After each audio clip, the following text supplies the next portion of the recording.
ne dozvoljavamo vam da gazite naše dostojanstvo, da vređate svoje političke protivnike, da na taj način se odnosite prema onome ko ima pravo. Morate to da razumete, mi imamo pravo na slobodu misli, na slobodu govora, na slobodu okupljanja.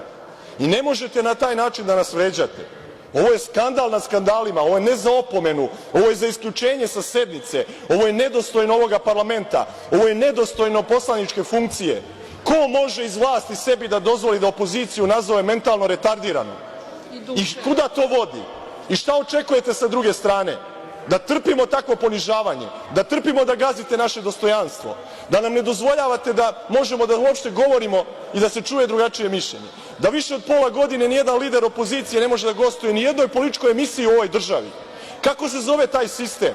I sve to trpimo. I na kraju nas još nazivate mentalno retardiranima. Pa gde je granica? Gde je kraj? Šta ćemo još da doživimo posle Bogdana Labana i čupanja grkljana i betonskih cipela?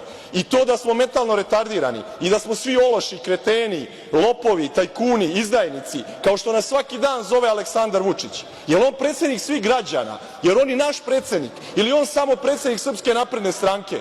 Dokad ćete da nas vređate? Dokad ćete da gazite naše dostojanstvo? I kako onda očekujete da ne reagujemo? Kako očekujete da ne zaštitimo naše dostojanstvo? Pa ne damo vam da nas gazite. Nećemo vam to dozvoliti. Dveri se ne plaše Srpske napredne stranke.